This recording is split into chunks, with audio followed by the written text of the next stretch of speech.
रोजाना इनकी जो एक जंगजोराना हरकत है और जो 4 दहशतगर्द हिंदू इंतहा पसंद का टोला बैठा हुआ है जिसमें नरेंद्र मोदी है, अमित शाह है, राजनाथ सिंह है, अजीत डोभाल है, को इसकी वजह से हमें अपने टुक को अफगान सरहद से कुछ हमें इधर बीफ अप करने की जरूरत है। हम टुक को मूव करेंगे। इस तरीके से इंडिया आग से खेल रहा है। यहाँ पर 2 न्यूक्लियर पावर्स हैं और खुदा ना खास्ता अगर कभी लड़ाई होती है तो लड़ाई की डायनेमिक्स किसको नहीं पता होती कि ये लड़ाई एंड कहाँ होगी। इसलिए पाकिस्तान हमेशा पीस और अमन की बात करता है, लेकिन हम हमेशा कहते हैं हमारे पीस अमन को हमारी कमजोरी मत समझो।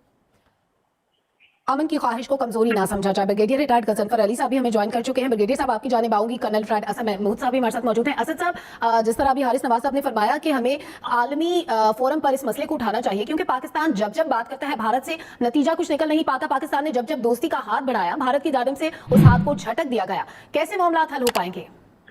बिस्मिल्लाहिर्रहमानिर्रहीम। बिल्कुल मैं समझता हूँ कि इंडिया के साथ कोई बातचीत से तो मामला हल होने से रहे। इंडिया वो लैंग्वेज समझता है जो कि मेरा ख्याल है इस वक्त पंचिंग बैग के तौर पे जैसे चाइना उसको डील कर रहा है, और कई अरसे से मेरा ख्याल है पाकिस्तान इंडिया के साथ डील कर रहा है। आज का दिन तो आप ये कह लीजिए it is war like situation. अगर आप एलओसी के ऊपर आप देखते हैं, चारों सेक्टर्स हैं। आप नीलम लीपा और झेलम बाग की अगर आप बात करते हैं, और जिस तरीके की मैं समझता हूँ कि असला गोला बारूद की बारिश की है इंडिया ने, और सर्टली हमारे 4 शहरी 12 शहीद हुए, 12 जख्मी हुए, उससे हट के आप ये देखें कि उसको जो फिर हमने जवाब दिया, उनका एक असले का डेपो कह लें, फिर अटरली पोजीशंस हैं।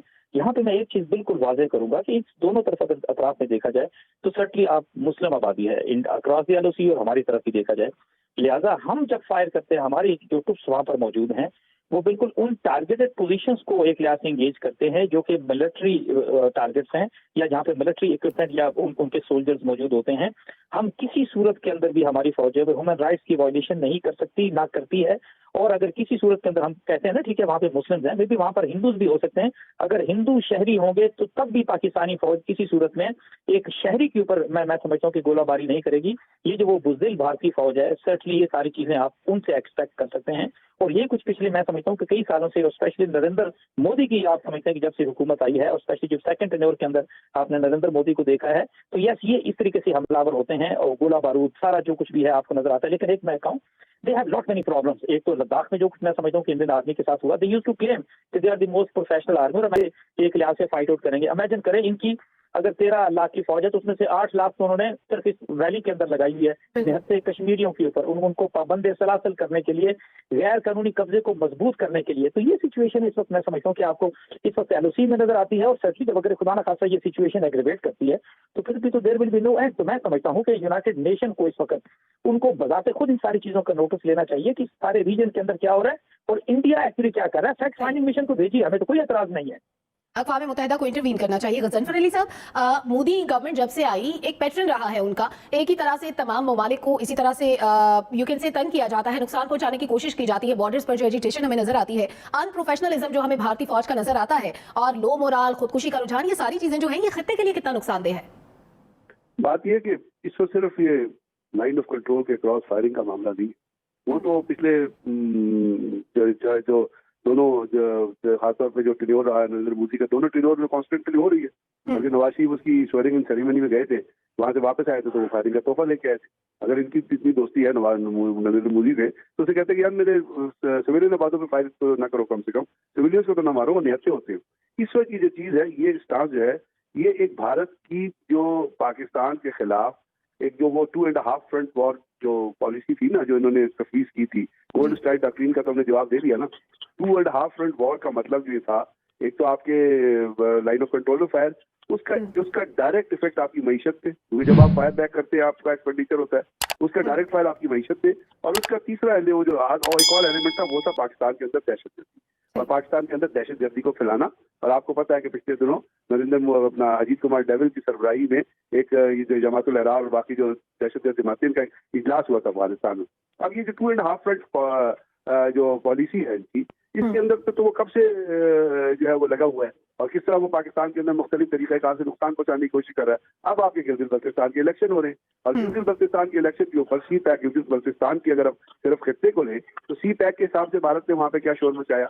उसके बाद जो कुछ लद्दाख में हुआ, और वहाँ पे जरा चाइना जिस जगह पे आके बैठा है, और वहाँ से पाकिस्तान की जो सरहद है वो अगर आप उसका नक्शे के ऊपर नापे तो 8 से 10 किलोमीटर बनती है। वहां पे जो उनकी वल्नरेबिलिटी आई उसको उन्होंने कवर अप करना है। तो इन तमाम ये एक पॉलिसी की बात है। इस पॉलिसी के तहत आपको अपनी एक काउंटर पॉलिसी हुकूमत वक्त को बनानी है और उसके अंदर चाहे फिर जंग का खतरा हो, चाहे फिर आप दुनिया को रियलाइज कराएं और दुनिया ना रियलाइज करे कि आप यू कैन एंटर इनटू है कन्वेंशनल वॉर। तो शुरू होगी, वॉर होगी तो कन्वेंशनल, लेकिन उसका अल्टीमेट एंड क्या होगा और उसके बाद दोनों मुल्कों और खित्तों को क्या नुकसान होगा। ये एक पॉलिसी पैरामीटर्स हैं जो थिंकिंग फोरम्स के जरिए जाने चाहिए, जो उन थिंकिंग फोरम्स के जाने चाहिए जो फीड करते हैं वेस्ट में थिंक टैंक्स को, उन थिंक टैंक्स को जो वेस्ट के अंदर पॉलिसीज ना मुसलमान मुमालिक को भूल जाए। मैं आपको लिख के देता हूँ कि no Muslim country is going to tell India के जी आप फायरिंग बंद करो। अभी रिलायंस ग्रुप के साथ सऊदी अरब ने कितने का इन्वेस्टमेंट किया आपके सामने आएगी, पिछले हफ्ते की बात है। तो वहां पे तो माशी जो इंटरेस्ट है वो है इसराइल के यूएई के अंदर जो ताल्लुकात हुए हैं और यूएई ने 2 कदम आगे जाके ये कह दिया कि इजरायली जो है ये ज्यूज जो है वो बगैर वीजे के यूएई में आ सकते हैं। तो ये जो एक आपकी गिर्द एक चीजें आपके सामने आ रही हैं रियलिटी के तौर पे, इनके काउंटर पे सिर्फ फायरिंग को नहीं एड्रेस करना है पूरी की पूरी जो इंडियन गवर्नमेंट की पॉलिसी है और उस पॉलिसी के खिलाफ जो चीज आपने लोगों को फीड करा। अभी अब जनवरी तक अमेरिका से किसी चीज की तवक्को ना करें, बिकॉज 3 जनवरी तक वहां पे ट्रंप बैठा हुआ है और ट्रंप अगर बैठा हुआ है तो उसका तो आपको एटीट्यूड नजर आया कि उसने भारत को पूरी तरह से सपोर्ट किया, नई गवर्नमेंट आएगी टेक ओवर करेगी वहां पे, तो वहां से कोई इनएक्टिविटी आपको। अब ये जो चीजें हैं जो एक पैरालिसिस जो पाकिस्तान के लिए जिसने बात कर दी है वहां पे जो टॉकिंग पैरालिसिस आया हुआ है कि कोई भारत से उस चीज पे बात नहीं कर रहा, उसका बुनियादी तौर पर भारत फायदा उठा रहा है। तो हमें अपने अस्करी जवाब के साथ साथ जो हम बड़ा इफेक्टिव बड़ा मौसर जवाब देते हैं, इससे पहले कह दिया गया कि हम किन टारगेट्स को अटैक करते हैं, वो जवाब तो हमारा तैयार है, लेकिन हमें उन थिंकिंग फोरम और यूएनओ से आप क्या तवक्को करेंगे। यूएनओ ने अभी तक फायरिंग रुकवाई है, यूएनओ कभी भी फायरिंग नहीं रुकवाएगा। हालांकि पाकिस्तान के अंदर यूएनओ के मुबस्सिर बैठे हुए ना, वो भी रिपोर्ट बना के भेजे। हम 4 दफा न सिर्फ मुबस्सिरों को लेके गए हैं बल्कि जितने यहाँ पे सफरा मौजूद हैं उनको भी हम लेके गए थे। आपने देखा होगा कि फॉरेन ऑफिस में विजिट करवाया था, उन्होंने फीडबैक दी होगी अपनी हुकूमतों को, लेकिन किसी हुकूमत का ये रिस्पॉन्स नहीं। यानी आपका ये कहना है कि पॉलिसी को बेसिकली एड्रेस करने की जरूरत है। ब्रिगेडियर रिटायर्ड गजनफर अली साहब हमारे साथ मौजूद रहिएगा, कर्नल रिटायर्ड असद महमूद साहब भी हमारे साथ हैं और ब्रिगेडियर रिटायर्ड हारिस नवाज साहब भी हमारे साथ मौजूद हैं। यहाँ पर एक अहम खबर शामिल करेंगे। लाइन ऑफ कंट्रोल पर सीज फायर माहदे की खिलाफवर्जी पर पाक फौज ने भारतीय चौकियों को कामयाबी से निशाना बनाया। जवाबी कार्रवाई में 5 भारतीय फौजी मारे गए हैं। भारतीय मीडिया ने इसका एतराफ भी कर लिया है। भारतीय फौज की जानिब से लाइन ऑफ कंट्रोल पर पाकिस्तानी इलाकों में शहरी आबादी को निशाना बनाया गया। भारतीय फौज ने बिला इश्तियाल फायरिंग की। पाक फौज की जवाबी कार्रवाई में 5 भारतीय फौजी हलाक हो गए हैं। भारतीय फौज की एलओसी पर सीज फायर मुआहदे की खिलाफ वर्जी पर पाक फौज ने भारतीय चौकियों को कामयाबी से निशाना बनाया है। जवाबी कार्रवाई में 5 भारतीय फौजी मारे गए हैं। भारतीय मीडिया ने एतराफ भी कर लिया है। भारतीय फौज की जानिब से लाइन ऑफ कंट्रोल पर पाकिस्तानी इलाकों में शहरी आबादी को निशाना बनाया गया। भारतीय फौज ने बिला इश्तियाल फायरिंग की। पाक फौज की जवाबी कार्रवाई में 5 भारतीय फौजी हलाक हो गए हैं। हमारे साथ मौजूद है ब्रिगेडियर रिटायर्ड हारिस नवाज साहब, कर्नल रिटायर्ड असद महमूद भी हमारे साथ मौजूद हैं और ब्रिगेडियर रिटायर्ड गजनफर अली साहब भी हमारे साथ मौजूद हैं। हारिस नवाज साहब, पाकिस्तान की जानिब से जब भी कार्रवाई होती है हमेशा टारगेटेड होती है और टू द पॉइंट होती है और हमेशा जवाबी कार्रवाई की जाती है। पाकिस्तान की जानिब से कभी भी इश्तियाल के लिए पहल नहीं की गई, जबकि भारत की जानिब से हमेशा अनप्रोफेशनलिज्म का मुजाहरा किया जाता है और हर बात शहरी आबादियों पर फायरिंग और गोलाबारी की जाती है। यहाँ पर तो आ जाती है ट्रेनिंग की बात, यहाँ पर प्रोफेशनलिज्म की बात आती है। दूसरी बात जो अभी गजनफर अली साहब ने की, उन्होंने कहा कि हमें पॉलिसीज को पहले एड्रेस करने की जरूरत है। लूप होल्स जो हमें इंडिया की दिफाई पॉलिसी में नजर आते हैं, जो नजरसानी के मुतकासी भी हैं, आप क्या समझते हैं उनको एड्रेस कैसे किया जाए? अक़वाम मुत्तहिदा की अगर हम तवज्जो चाहते हैं तो मुख्तलिफ ममालिक के अपने इंटरेस्ट होते हैं, मुआशी इंटरेस्ट होते हैं, खारजा पॉलिसीज के मामलात होते हैं। किस तरह से अक़वाम मुत्तहिदा इंटरवीन करेगा इस मामले में? देखें, एक बात याद रखिए कि जब तक आप खुद खड़े नहीं होंगे, आप खुद ताकत का मुजाहरा नहीं करेंगे, आप दुनिया को ये नहीं बताएंगे कि 2 न्यूक्लियर पावर आई बॉस सामने खड़े हैं, फौजियां जो है वो सरहदों पर आ गई हैं, कमर्शियल फ्लाइट्स रोक दी गई हैं, सफारतकार का अमला बहुत कम कर दिया गया है, तजारत बंद कर दी गई है। जब ये चीजें दुनिया को मालूम होंगी और ये पाकिस्तान ने स्टेप लेने, हम रिएक्ट करते हैं, हमें एक्शन लेने की जरूरत है। अगर हम यहाँ पर इंडियन की इस वक्त जो हालात कश्मीर में हुए हैं, ना हमने इंडियन से कमर्शियल फ्लाइट बंद की है, ना हमने उनसे कोई तजारत बंद की है, इंडियन मेडिसिन हम इम्पोर्ट कर रहे हैं और बहुत चीजें इम्पोर्ट कर रहे हैं। अगर हम अमेरिकन को बताएं कि हमने आपके लिए जो अफगानिस्तान के ऊपर के लिए बहुत काम किया है, आपसे हमने मुआहदा भी कराया, इंटर अफगान डायलॉग्स भी करवाए हैं, और अगर हम उनको ये बताएं क्योंकि इंडिया ने प्रेशर डाला हुआ है कंट्रोल पर, रोजाना इनकी जो एक जंगजोराना हरकत है और जो 4 दहशतगर्द हिंदू इंतहा पसंद का टोला बैठा हुआ है जिसमें नरेंद्र मोदी है, अमित शाह है, राजनाथ सिंह है, अजीत डोभाल है, तो इसकी वजह से हमें अपने ट्रुप को अफगान सरहद से कुछ हमें इधर पीसअप करने की जरूरत है। हम ट्रुप को मूव करेंगे।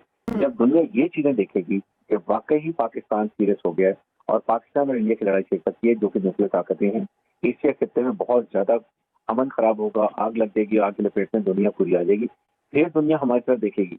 हम उनको यकीन तो दिलाएं कि हम तैयार हैं और हम इन कश्मीर के लिए हर वक्त खड़े हैं। वो अपने जो भी शहीद होता है वो पाकिस्तान के झंडे में उसको दफनाता है। इसलिए हम जब स्ट्रांग होंगे फिर हमारे फॉरेन ऑफिस को एक्टिव डिप्लोमेसी की जरूरत है। यूनाइटेड नेशन को बताएं, यूनाइटेड नेशन को बताएं और इस्लामी ममालिक को बताएं और फिर अपने खिते में जो खास तौर पर चाइना है, रशिया है, ईरान, उनको बताएं। क्योंकि देखें पाकिस्तान को आइसोलेट करता करता इंडिया इस वक्त टोटली आइसोलेट हो गया, सब में इसको छोड़ दिया, इवन ईरान और बांग्लादेश ने छोड़ दिए। ये मौका है जब हम अपनी डिप्लोमेटिक ऑफेंसिव करें, हमारे फॉरेन मिनिस्टर जाएं दुनिया में, बताएं वहां जाके। अब पाकिस्तान में बैठ के उर्दू कराने दुनिया को कुछ पता नहीं चलता।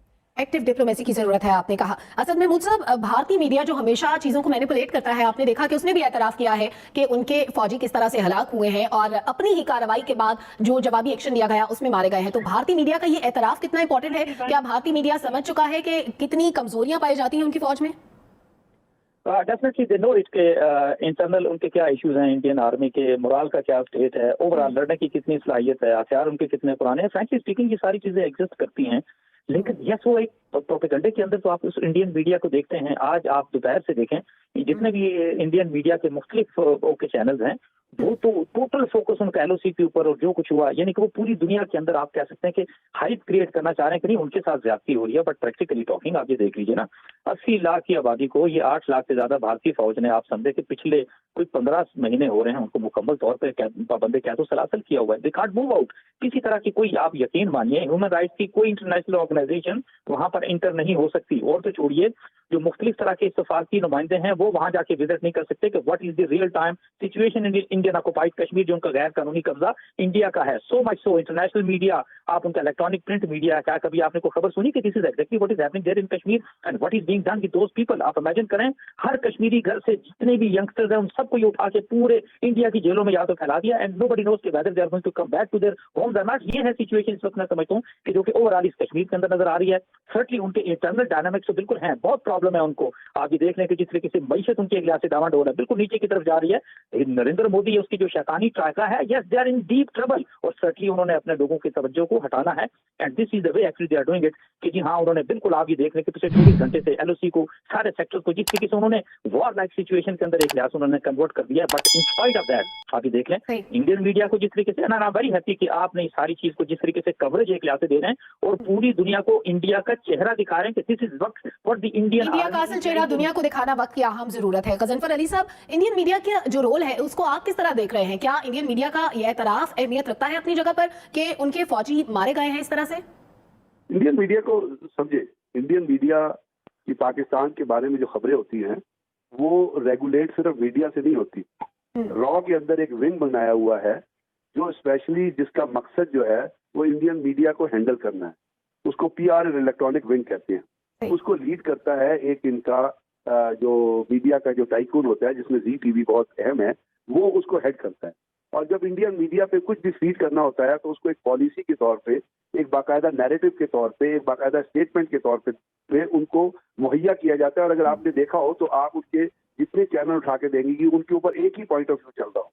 अब आज क्योंकि मैंने आपसे बताया कि पाकिस्तान के अंदर इंटरनल जो पॉलिटिकल सिचुएशन है वो पाकिस्तान की पोलाइटी को डिस्टेबलाइज कर रही है। जो पार्टियों ने मौक़िफ़ उठाया हुआ है उसके ऊपर पाकिस्तानी फौज को और पाकिस्तानी अदारों को टारगेट किया जा रहा है।